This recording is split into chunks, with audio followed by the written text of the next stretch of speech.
오늘 첫 소식입니다. 어제 전 세계가 깜짝 놀랐습니다. 트럼프 대통령의 만찬장에서 총격 사건이 일어났죠. 하지만 트럼프 대통령 무사했습니다. 그리고 이 총격 사건이 있은 지 2시간 후 트럼프 대통령 보시는 것처럼 이렇게 입었던 턱시도 그대로 입고 나타나서 이렇게 말했습니다. 위대한 대통령 링컨처럼 본인도 암살 대상이 됐다라고 말입니다. 자, 어제는 이 사건 수습이 우선이었는데요. 오늘은 새롭게 이 암살 시도 사건에 대한 사실들이 속속 드러나고 있습니다. 지금부터 그 사건 전말 하나씩 짚어보겠습니다. 자, 먼저 총격 현장에 있었던 외신 기자들, 이 자리가 많은 기자들이 함께 모이는 그 만찬장이었죠. 그래서 이 외신 기자들에게 저희 채널A가 당시 급박했던 상황을 직접 들어봤습니다. 함께 들어보시죠.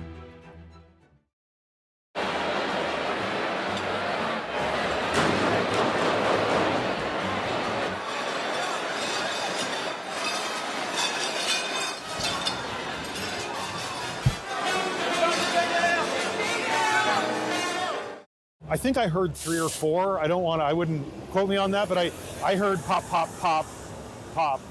It is scary. 보신 것처럼 이 만찬장의 총격 사건 예고 없이 순식간에 벌어진 상황이었죠. 그런데 이 상황에서도 마음을 좀 추스리고 다시 보니까요. 많은 사람들이 대통령 경호가 눈길을 끌었다라고 이야기하고 있습니다. 영상 다시 보면서 설명드리겠습니다. 총성이 울리고 난 직후 만찬장 내부가 혼란스러워집니다.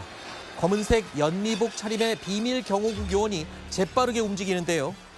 연단 위로 뛰어올라 트럼프 대통령의 정면을 가로막습니다. 또 다른 요원도 빠르게 트럼프 대통령의 옆을 지키는데요. 현장에서 가장 먼저 대피한 건 벤스 부통령이었습니다. 트럼프 대통령은 무장 경찰들이 주변을 둘러싼 이후에 대피했습니다.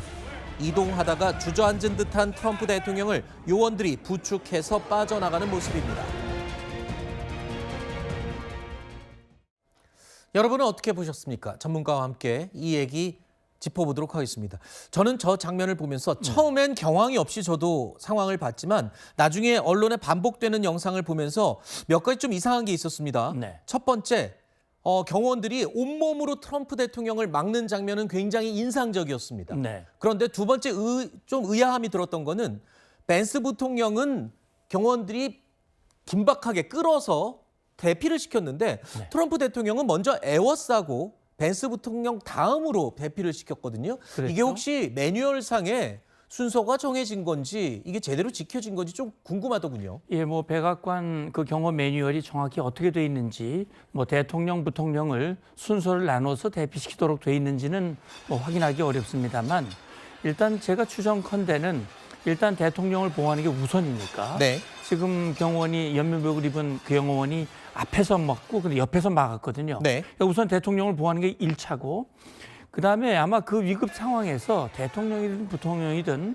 누구든 먼저 대피시키도록 하는 그런 원칙이 있지 않을까 싶습니다. 네. 이 위치상으로 보면 부통령이 저 대피 위치 좀 가장자리에 있었죠. 가장자리에 있었기 때문에 신속히 대피를 시켰고 네. 그다음에 대통령 일단 보호를 하고 그다음에 이제 안전하게 가도 대통령이 좀 주저앉는 장면이 보이는데 나이도 있고 네. 상당히 충격을 받지 않았을까 싶은데 네. 그래서 이제 안전하게 대피하는 장면을 보면서 역시 경호요원 저게 그냥 나온 게 아니고 네. 평소에 많은 훈련과 그 상황에 대한 시나리오에 대한 대비 네. 그런 것이 바로 저렇게 나타나고 있다. 대통령도 아주 칭찬을 했거든요. 그렇죠. 네. 그러니까 총성이 들리자마자 몇 초 후에 아까 보신 영상처럼 덩치가 좋은 경호원이 정면을 그대로 가렸거든요. 네. 이거는 내가 몸으로 대통령을 막 보호하겠다 이런 모습이었거든요. 그렇습니다. 대통령이 직접 예, 칭찬했던 대통령의 것도. 목숨을 지키기 위해서 네. 내 목숨을 드릴 수 있다. 네. 그런 뜻으로 볼 수 있죠.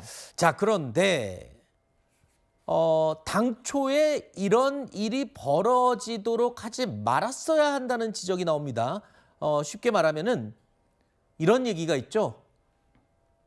전쟁에서는 실패해도 경계에는 실패하는 건 용서할 수 없다. 이런 옛 말이 있는데 그렇습니다. 저 상황이 벌어지지 않게 외부에서 보안 검색이 뚫렸다는 데 대해서는 여기저기서 비난이 쏟아지고 있죠. 맞습니다. 말씀하신 대로 작전에 실패한 지휘관은 용서받을 수 있지만 경계에 실패한 지휘관은 용서받지 못한다. 왜냐하면 경계가 실패되면 기습을 받게 되고 그렇죠. 또 전체적으로 다 무너져 버리기 때문에 이게 지금 방금 경호 요원들에 대해서는 저희가 평가를 했지만 보안, 다시 말하면 그 요원이 그 무기를 들고 현장에 들어오게 허용한 것, 이 보안 이 검색이라든지 이 절차는 실패했다. 네. 사실 대통령이 주관하는 행사는요, 사실 사전에 명단 받고 그다음에 나중에 보안 이 사전에 신변 이런 거 신원 검사도 다 하고 그다음에 저 입구에서부터 다 검색하고 그렇죠. 그렇게 하게 되거든요.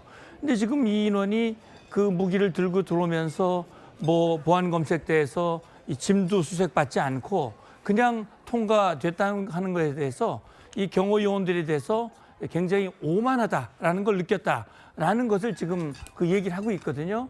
그래서 저는 이 부분 보안 검색 절차가 상당히 실패했다라는 그런 생각이 듭니다. 네. 자, 그리고 현장에서 즉각 체포된 이 용의자 얘기를 안 할 수가 없습니다. 자, 이 용의자는요, 범행을 벌이기 10분 전에 자신의 가족들에게 일종의 편지 내지는 성명서를 보내기도 한 것으로 알려지고 있는데요. 자신이 친절한 연방 암살자다, 뭐 이런 말을 했습니다. 그러면서 트럼프는 무죄를 받았다면서 강하게 반박을 했다. 네. 이게 무슨 말이죠? 예, 그러니까요. 지금 뭐 화면에서 보고 계십니다면 그 용의자 이름이 콜 토머스 앨런이고 나이는 31살이더라고요.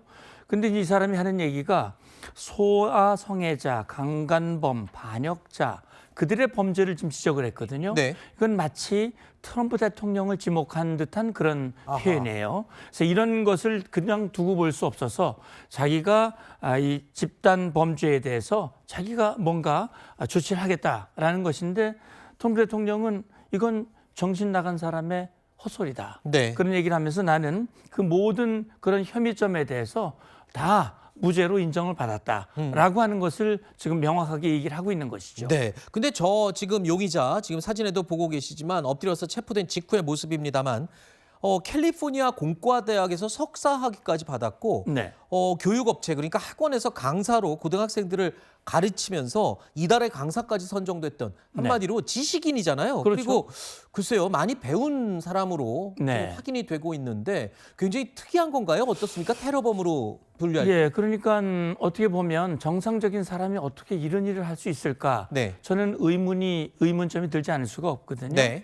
그래서 일각에서는 글자로 대통령 말한 대로 뭔가 좀 정신이 이상한 사람이 아닐까라는 그런 생각도 드는데 또 일부 기록에 보니까 이 사람이 카멀라 해리스 이 대통령 후보, 민주당 후보에 대해서 후원금을 많은 금액은 아니지만 후원금을 낸 그 기록이 또 있더라고요. 네. 그러니까 아마도 트럼프 대통령과 트럼프 정부가 하는 일에 대해서 아하. 강한 불만을 가지고 정치적으로 성향이 반대인 사람일 가능성이 예, 있다. 아마 그럴 가능성이 있는 것 같고요. 네. 아직은 확인은 되지 않았지만 혹시나 배후에 누군가가 있을는지는 그건 이제 조사를 해봐야 그렇죠. 알 수 있을 것 같습니다. 네.